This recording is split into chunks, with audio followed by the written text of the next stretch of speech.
Welcome our new sponsor, Indiana Farm Bureau Insurance, Brian Maurer, agent. Give him a call for all your insurance needs. There's no reason to knock on wood. Welcome tonight to the Roundtable, and we'd like to thank our sponsors, Farm Bureau Insurance, agents Maurer and Baker.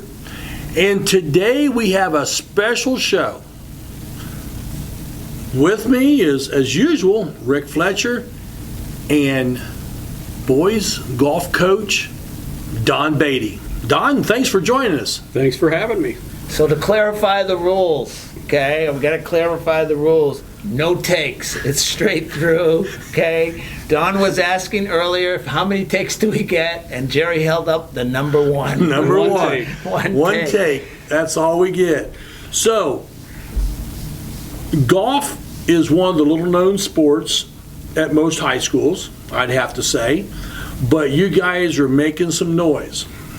We've started off well. You know, we've had a rough spring weather-wise. So, you know, practice has been something that has been a challenge. You know, we've had wet, rainy, wet conditions the whole year, windy every day, super cold, scenarios. So we had one week where we had 42 degrees Monday and Tuesday with wind.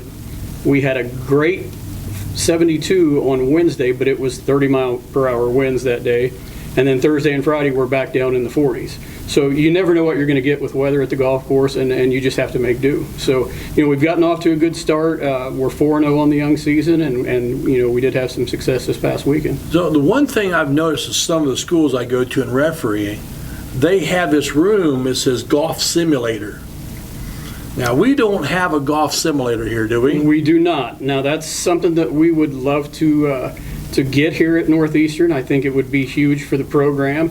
We did go out as coaches early in the year, and we did raise some money through sponsorships, and I can talk about that a little bit later because we had quite a bit of success with going out and raising funds, and it was twofold. We wanted to raise those funds to alleviate some of the cost that comes with playing golf, which there's quite a bit. Oh, yes. We don't have uniforms like the basketball team or the football team that get kept for a couple of years and then handed down to the JV.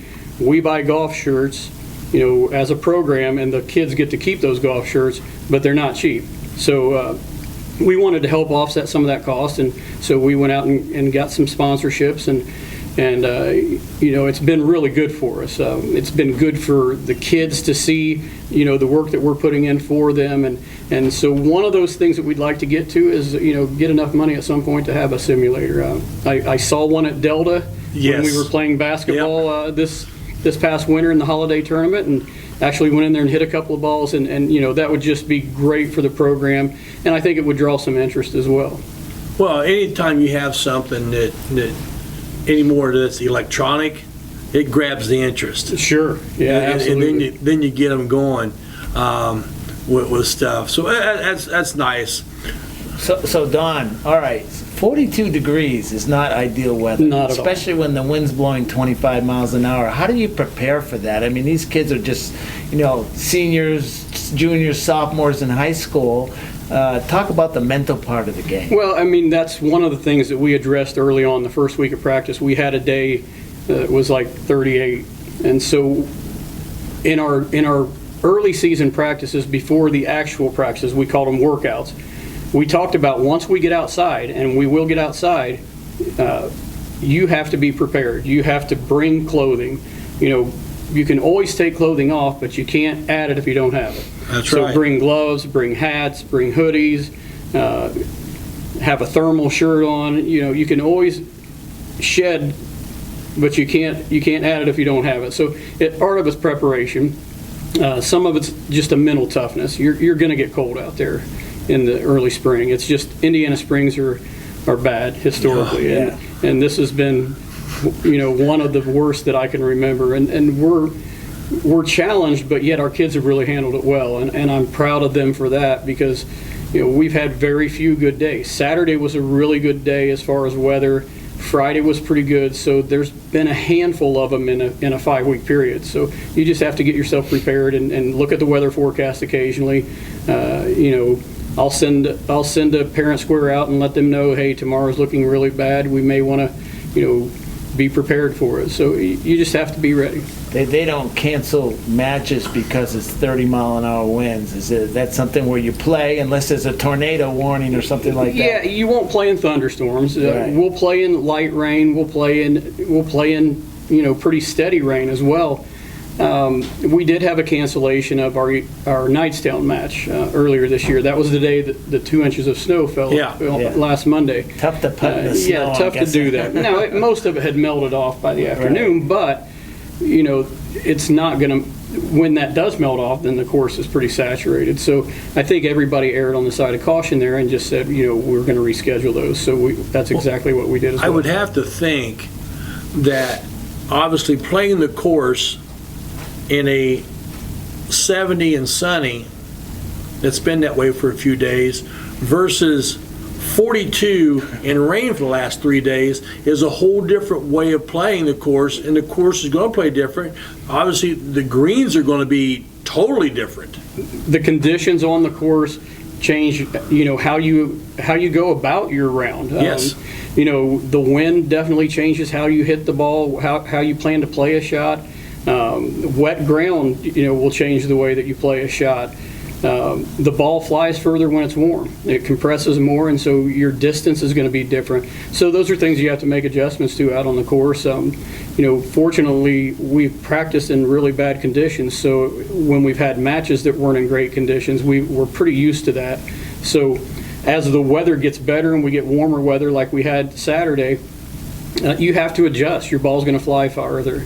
It's going to carry further. When the greens are wet, the ball's going to sit down, a lot quicker. And so those are things that our kids have to be aware of, and we talk about them on a daily basis. Tonight I just came from practice. It was pretty sloppy out there. It rained over the last 18 hours. It's rained quite a bit, and Highland's pretty wet tonight. But we still got a good night of practice in, and we got a lot accomplished.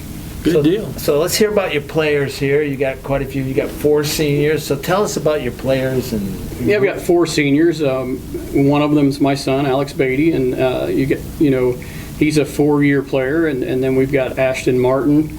Ashton's played. He played for me in middle school back when I coached the middle school, but he took a year off, so he's not played all 4 years. And then we've got Dylan Goebel.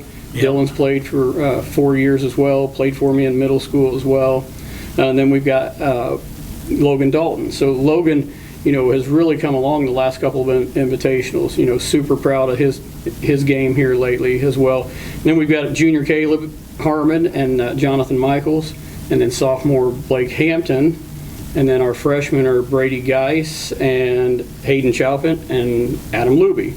And I did have to look at my notes just because I got a little bit confused there. But well, okay. You get old, you forget. Yeah, that's the way it works. That's why we make notes. Yeah. We are 2 old guys production. We know all about forgetting. That's why you notice we got notebooks. And I don't want to leave anybody out, so I wanted to make sure that I got them all. And so who's helping you this year, coach-wise? So I'm super blessed to have 2 of the best area golfers around.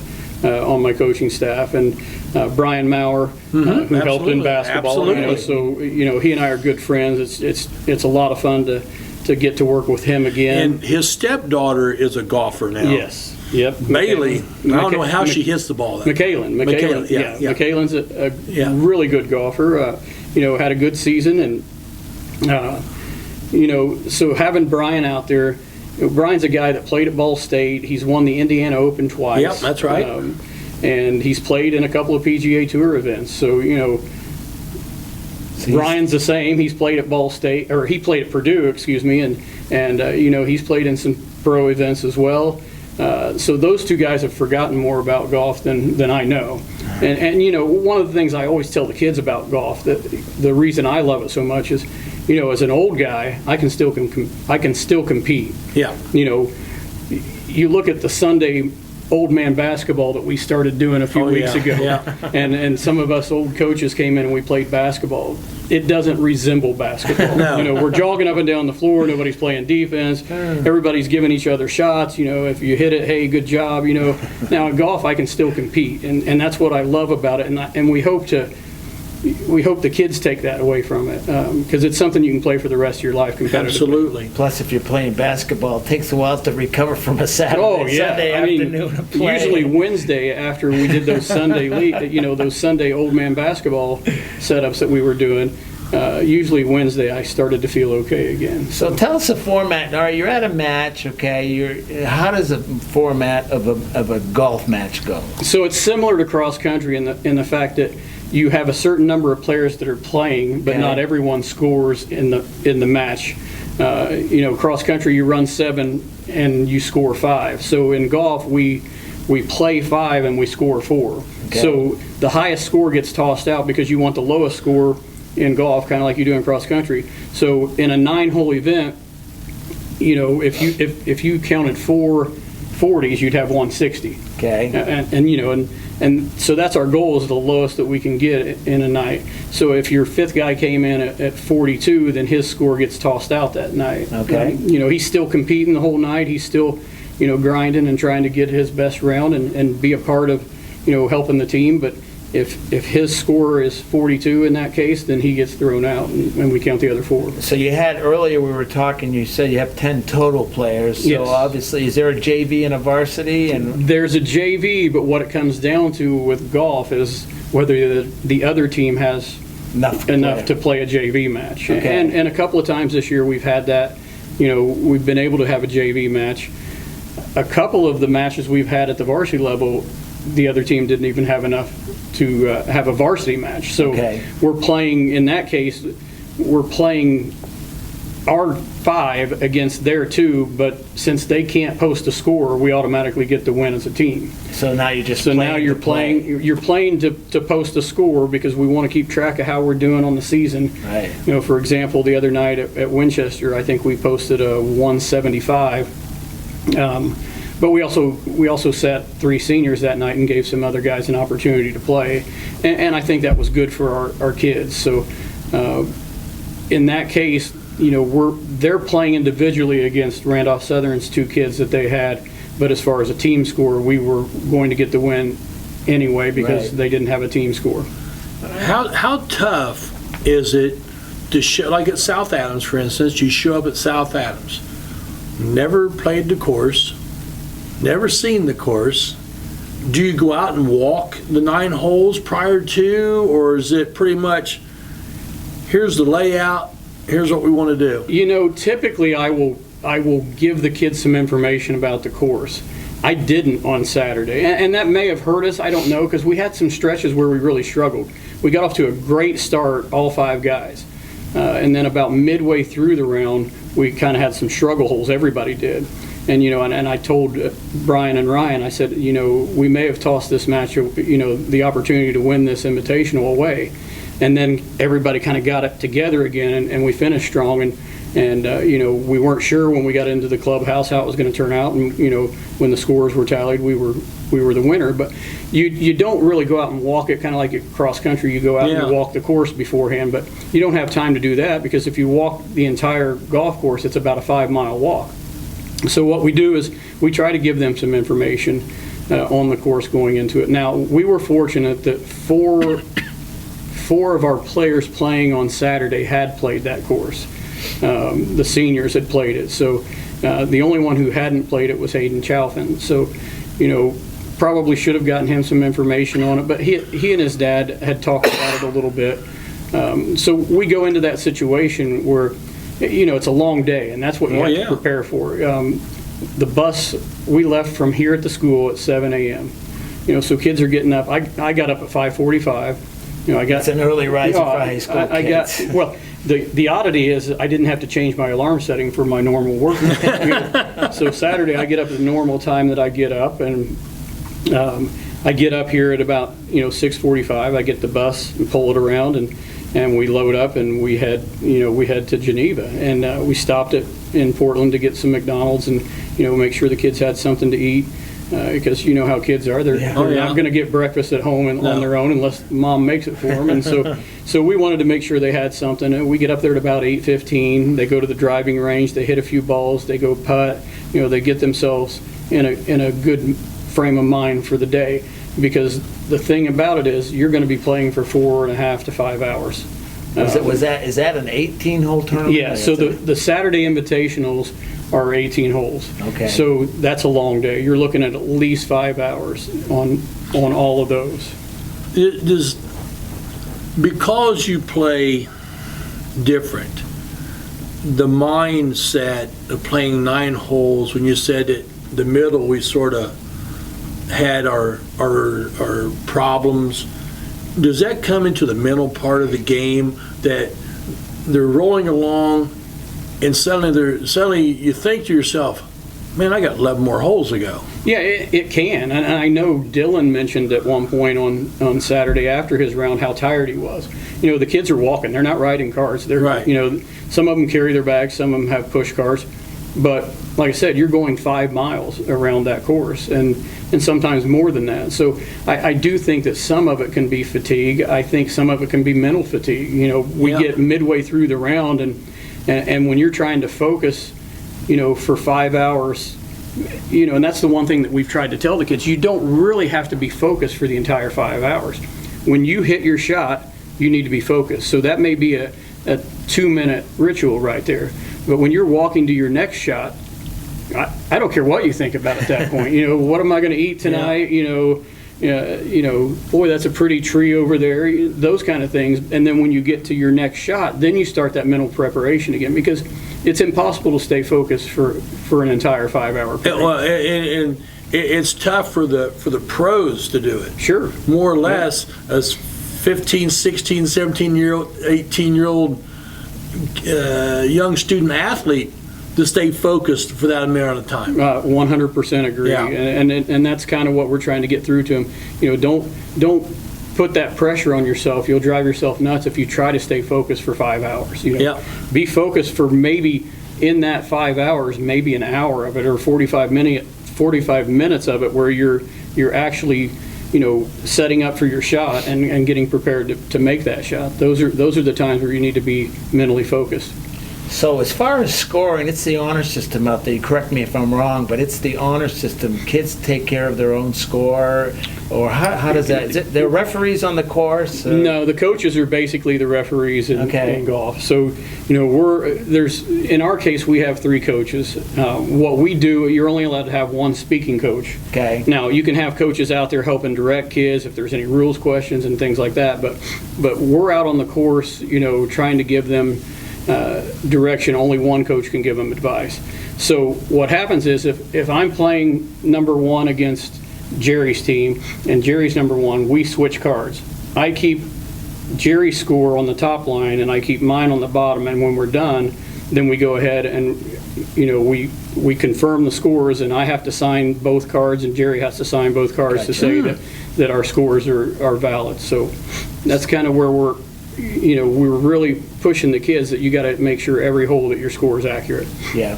What about things like if a ball's out of bounds and there's a question, or if they can, they get relief? You see in PGA tours, you get a referee. I mean, if they're unsure, then they will, in that situation, call a coach over. Okay. And so, we're definitely not wanting to put that onus on the kids. We want them to be, if they're sure of it, then go ahead and make the play. If you're not, then you can go ahead. If there's no coaches around, you can play what's called a provisional ball. So you play 2 balls in, you keep both scores, and then when you get in, we discuss, the scenario. Oh, that's neat. I got you. Okay. So, sectional time. Where's the sectional held at? But that's a great question. So that's been kind of going around this entire year. Everybody's website says Forest Hills, but we've determined that it is not there. It was at the Elks last year. I believe it is at Liberty this year. So that's what we're going with at this point. I'm pretty confident that that's the case. So we'll find out when it's sectional time. And it's an open class. There's no 1A, 2A Correct. like basketball. And how many teams are in that sectional? I believe it's like 12 or 13. Wow. All right, so can you move on as individual and team? Yeah, top 3 teams move on, and top 3 individuals not on an advancing team. So it's pretty tough to get out, but I feel like that's one of our goals. One of the goals that we had going into the season was to win an invitational. So we checked that box. So advancing to the regional is definitely one of those. And I think that's realistic. I really think that's a realistic goal. I would agree. I mean, I think, the kids are starting to believe that, and, it's a lot easier to do it as a team than it is as an individual not on a qualifying team, because that's a lot of pressure.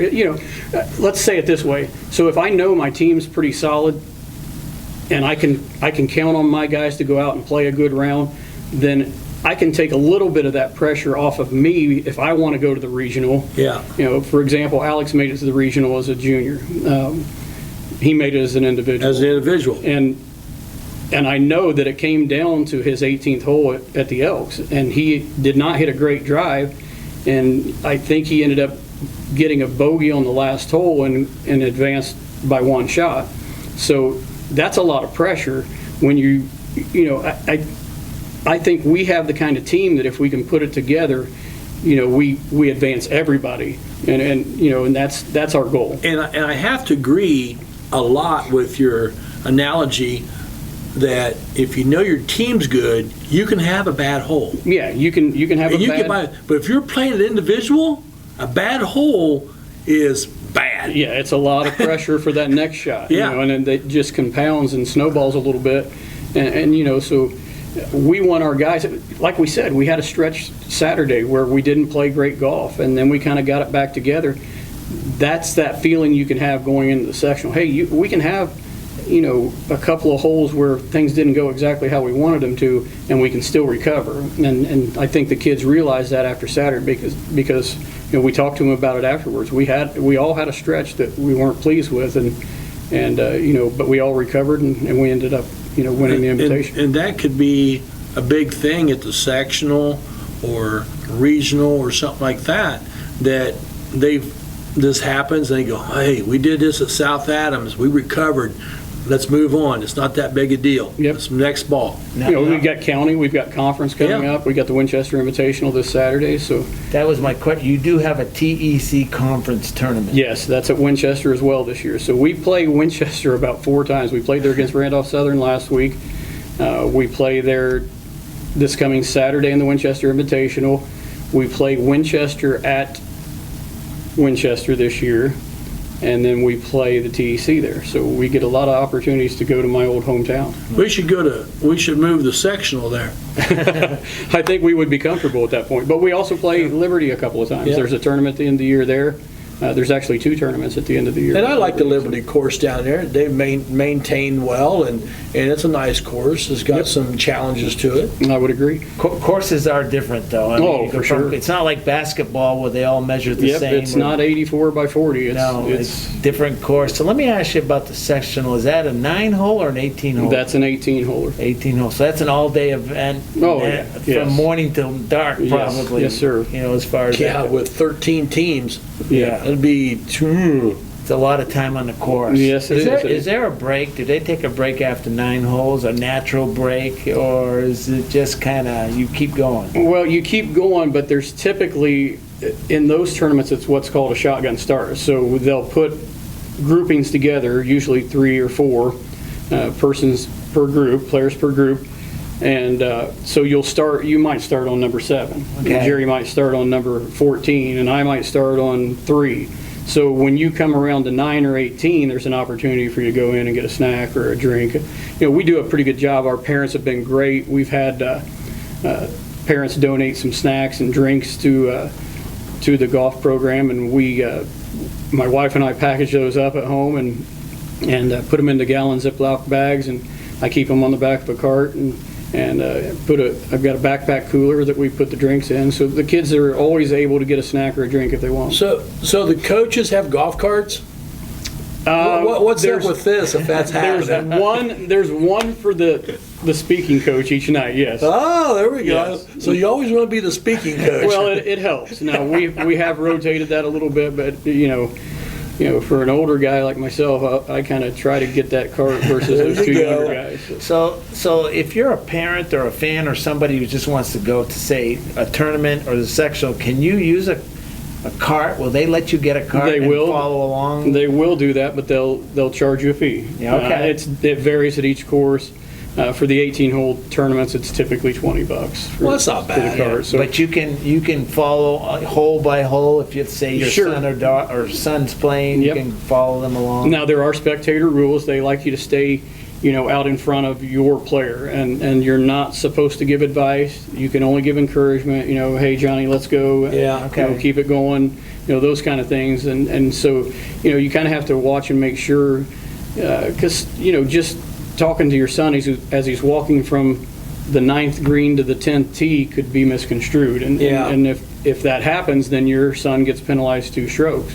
And 2 strokes every time it happens after that. So, it could hurt the team and it could hurt your player in that 2 situation. strokes could be a bunch. It sure could. It sure is.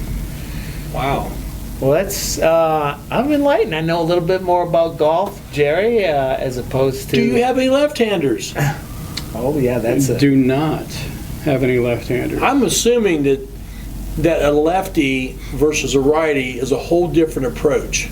My dad played from the left side. That's right, your dad is a lefty. Yeah, he actually writes and throws right-handed, but he actually played softball left-handed and golf left-handed. So, it's a little bit different.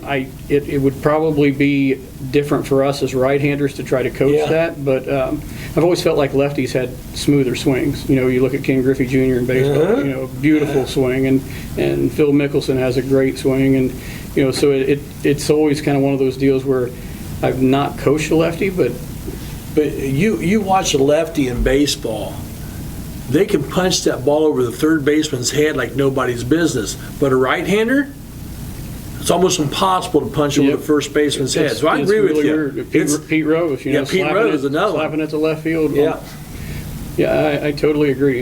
We do not have any lefties out there. So All right, so earlier you mentioned you had sponsors, and I noticed you mention them every time you do a we do. Go night. So Yeah, tell us I don't know if I can get all 12 of them that we have. That's but, a lot of sponsors. You didn't write them down either, I did you? didn't. All right, well, Tom Ladd was one. Reynolds Tom. Plumbing and HVAC.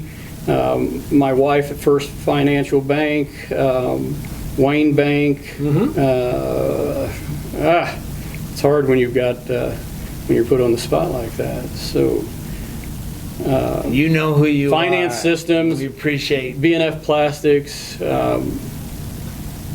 Yeah, if I forgot anybody, if we do this So- again, I will write it down. All right, so later on, we're going to be looking for sponsors for the live stream that we're going to be doing next year. So we'll get that list. From you. Yeah, definitely get that list from me. But local 669 sprinkler fitters. My brother-in-law is the president of the union there, and they were generous enough to support us as well. And that's nice that these local unions and stuff like that give back to the community, just like the VFW gives all the high school athletic departments some money, which is, to me, that's fantastic. It's what needs to be, because without stuff like that, some of these athletic departments would be insolvent. They would not be able to go, because people don't realize that the athletic department gets no money from the school system. They have to be self-sufficient. And so when people complain at $6 for a ticket to the game, well, we have to do it. That's cheap entertainment. It is. I totally agree. Cheap I totally entertainment. agree. I'd rather go to a high school basketball game at $6 than pay $150 for a seat at the Pacers game. Or going to the movies. Yeah, For me, I'm not a movie fan. Well, that's $150 in itself. Yeah, exactly. Popcorn and a Coke. So listen, if you've got, if you win the lottery, or even if you don't win the lottery, we can use your money. Golf's an expensive sport. It is. It's very kids, expensive. they buy their own equipment. I'm assuming they come with their equipment, or do we try to help them out? Or Now, the athletic department does buy balls for us. Okay. So, and balls are expensive. So we're in a position to where, Jerry's helped us out. Ryan did a great job of finding a Titleist program that they have for high schools. And so we were able to get Pro V1s, which is, the best ball in golf. ball, yeah. And, we got those at a reasonable price. And so we were able to get several dozen, and we're giving those out to the kids before each match. And the varsity kids get a sleeve a week and a sleeve for the tournament, and the JV kids get a ball per match. So we're able to do that because of the support, of the community. And like I said, we we went out and we got 2 shirts and a pullover and these hats. We got 2 different hats, a gray and a white one, and we were able to do that and take the burden away from the parents. So we're real happy about that. Those player packs in sports can get expensive. Yes, sir. I mean, we've all bought them before, and they can get expensive. They get a little on the wild side They can. sometimes. Well, this has been enlightening for me, Jerry. You I've had a know? good time. Not This that is I'm going to good. go out and shoot a 40. I never shot a 40 in my life. Maybe I shot a 40 on the little putt-putt course, but, that's not my game. Yeah, it's, You got to have patience to play golf, and you got to forget the last shot because there's no do-overs. So. yeah, there's no do-over. You're exactly right. You got to hit the next one wherever it's at and try to forget about what got you to that point. So, one thing I would like to mention is that, we do have a busy week this week. We've got Union County at home on Wednesday night at Highland. We go to Cambridge City to play Lincoln on Friday evening, and then the Winchester Invitational, which is a good invitational.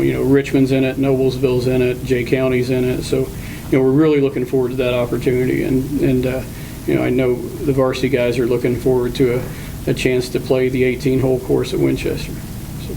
Well, good luck to you guys. Yeah, thank you. Keep those winning ways going. And- those sponsor dollars will come flowing in. Yeah, let's work for us. This is flowing in here right now for us. Yeah. Oh no, but we enjoy doing these shows and trying to promote the different sports and the student athletes and so forth. And we love when people send us stuff and say, hey, look what happened here. I saw the VNN thing come across on South Adams. I was like, well, good for them.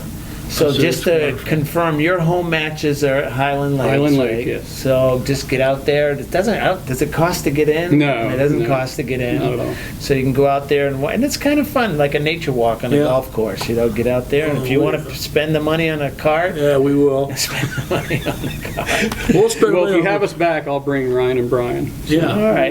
You could get a chance to talk We- to we Maurer. I might- know you've talked to Maurer several times Oh, after yeah. ball games. Yeah. and- Yeah, always tell him to say, now, your golf game, is it better than Don's? He's like, Oh, yeah. yes. Best iron hitter I've ever played with. So yeah. Yeah, he's and you go back to your assistant coaches. I mean, you surround yourself with the right people, the right things are going to happen. That was my plan, and I've learned that over the years coaching basketball. I coached with Chip Mahaffey at Winchester. I've coached with Yeah. Brent for years, and you got to have a lot of committed people. It's not one person that can do it, and I'm really appreciative for those guys helping me out. That's wonderful. Well, We've been about 30 minutes. About We could 30 go, minutes. as usual, Jerry, we could go for an hour, another hour here and just get into this, but we're going to have to probably wrap this up for today, well, Don. fortunately, Thanks for coming in. Thank We you, appreciate it. Good luck to you guys. Haven't seen you since basketball. The only thing I'm disappointed in is I didn't see a Reese Cup when I got here. So. well, we're working on new New sponsors. sponsors for next year. So we're working on it. All right, sounds good. So we might, and we've talked about this, going out to the golf course for one of the meets and try and get some videos we can put on the Nightline and maybe grab one or two of the players afterwards and just get some comments from them. And There's That only would be two. great. There's only 2 of us, and there's usually 4 events going on. Yeah. That would be great. I got a couple of characters out there, so oh yes, you do. I'm sure they would be entertaining. They will be entertaining. Well, for Coach Don Beatty, we appreciate him coming in tonight, and for our analyst Rick Fletcher, I'm Jerry Middleton, and you know what? It's been another good night.